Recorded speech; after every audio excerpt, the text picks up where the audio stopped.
Well, hello. Today I wanted to talk a little bit about a banjo build I actually did years ago. It was the very first banjo, some years, not a lot of years, but the very first banjo I ever built is right here.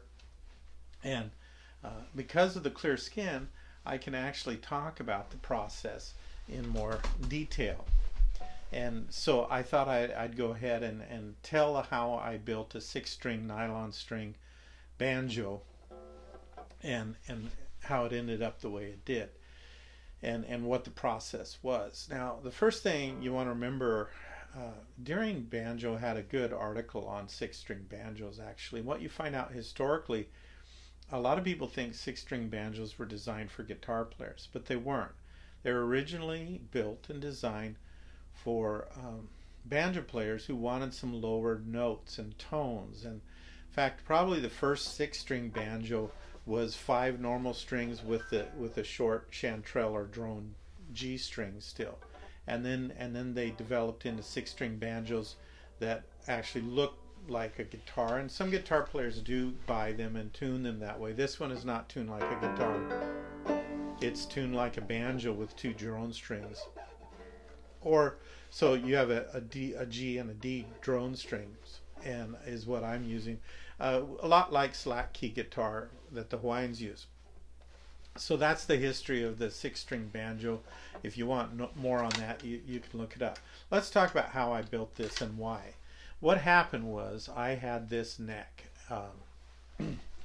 It was off a broken classical guitar, and so that's the bottom line. I had the neck, and I decided, I got the idea when I had the broken classical guitar that I could use the neck, make a banjo neck. And it really started because I'd been reminiscing that I used to have a five string banjo and play it, and I gave it away to someone who wanted to learn to play, and I hadn't played one since, and so on and so forth. And I was kind of thinking it'd be fun to do again.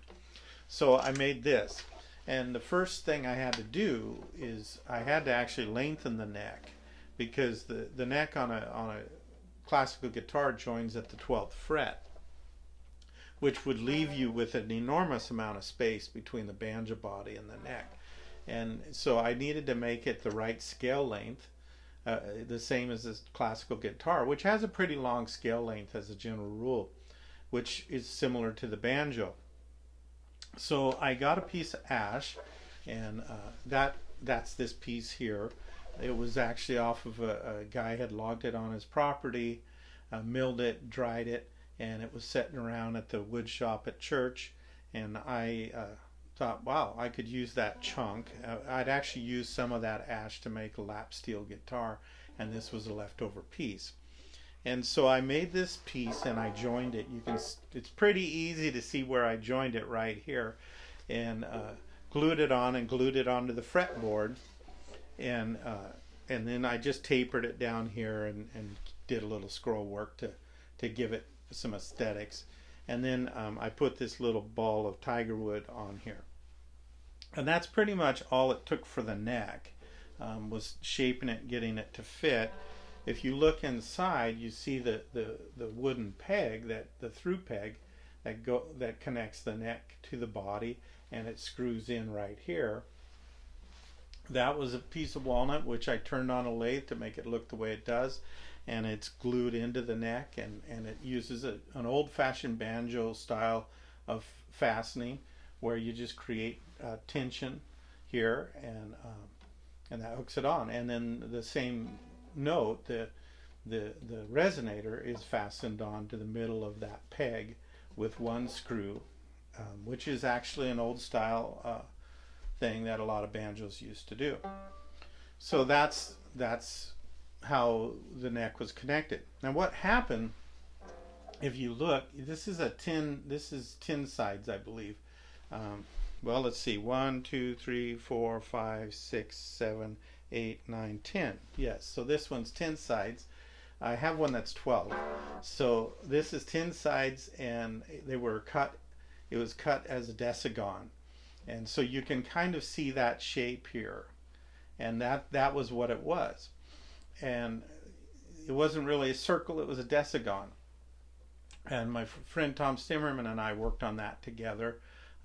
And then we used a router to route as deep as we could down to here, and we routed a circle around that decigon on the on the front side of this and the back side, and that left me a decigon lip to fasten the tension hooks into.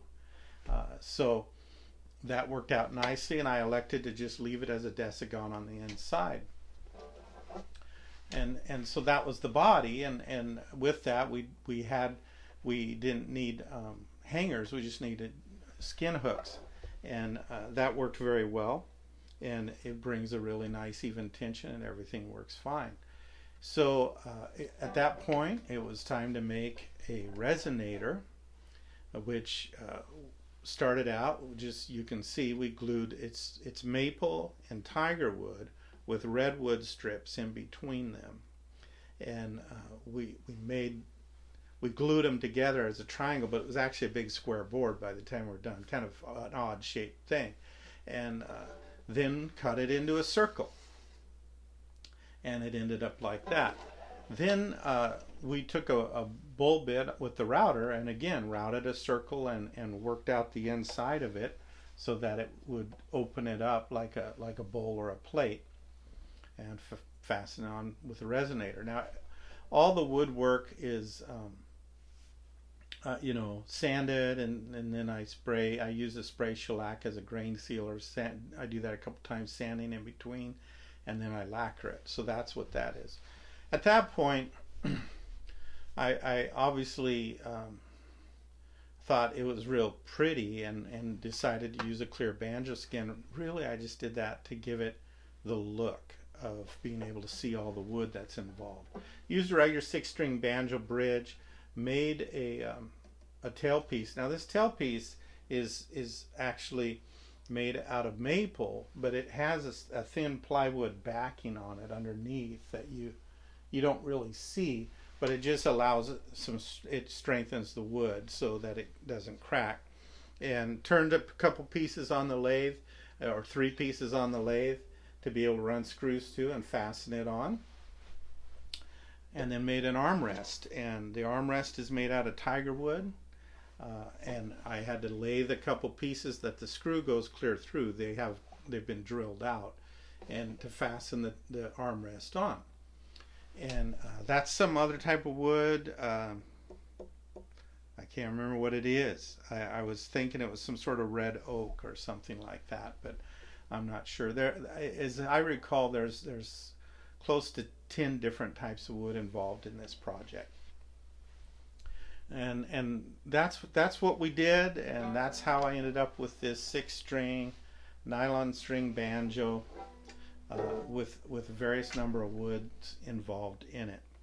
And what I did for strings was, and of course on my mechanical tension hoops, the non goat skin, the synthetic tension hoops, or the synthetic banjo heads, I actually use a drum dial, and I work around very gradually until I get to 90 pounds of pressure on the drum dial at every single hook, and that works it out probably close to like an F sharp or something like that, if you were to tap the head, I think. And I don't do that with natural skin heads, obviously. I just kind of do them by feel and ear, because I don't want to over tighten them. So then to string it, these 4 strings, your 4 main strings, which going from the bottom down would be D, G, B, D, are tuned exactly like a banjo, and they're Aquila banjo strings, Aquila Nile gut banjo strings, and so I used those. Now what I did for these were off of a classical guitar, and I really often would use Hanebach flamenco style strings on my nylon string guitar, and this is actually on a guitar. This was the D string and the A string, so they're thinner, and I got that idea to make it a 6-string so that I could tune it openly and I get the slack of the banjo. Now, my idea for the string pattern and using the D and A strings off a guitar, etc., is kind of a reverse engineering situation based on something famous guitar player who played Telecaster, Fender Telecasters, played Rick, his name for James Burton. He played for Elvis and different ones, and he's renowned, and they made a signature James Burton Telecaster and so on and so forth. But he writes in this book, the first 6 decades of the Fender Telecaster, he tells about creating a set of slinky strings. Now James Burton's probably the first electric Telecaster that was ever,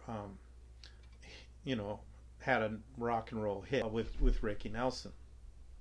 So he said to create the slinky strings, before you could go and buy a guitar slinky strings, he used banjo strings on his guitar, and he used the first 4 strings of the banjo, and then he used the D and the A string as his A and E strings on his guitar. And so I remembered reading that and thought, well, if he can do that, then I could reverse engineer the same concept on a banjo, and that's what I did. And so that's the story behind how I made this 6-string nylon string banjo. Let me play it for you. I'll do a song and then say goodbye.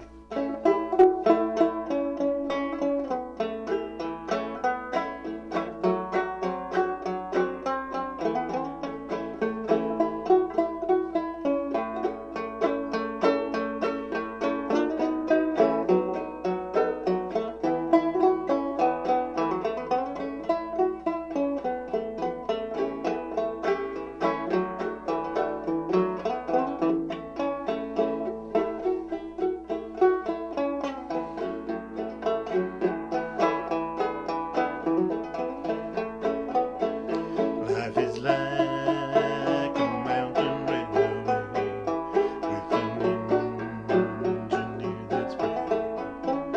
He will make our run successful from the cradle to the grave. Watch the curves that fills the tunnels, never fall to never fail. Keep your head upon the throttle and your eyes upon the rail. Precious Savior, thou wilt guide me when I reach that golden shore, where the angels wait to join us in thy praise forevermore. So I hope you enjoyed that, and if anyone's really ambitious, maybe you'll want to build one someday. I always want to encourage people, just because something might not look horribly easy to you doesn't mean you can't do it. It's possible if you work with wood at all and you feel you have some comfort and skill level to do certain things, you can do this. I'm not the greatest in the world at these sorts of things, but it just requires patience and some elbow grease. So till the next time, the Lord bless you, and I hope you enjoyed the story of that build.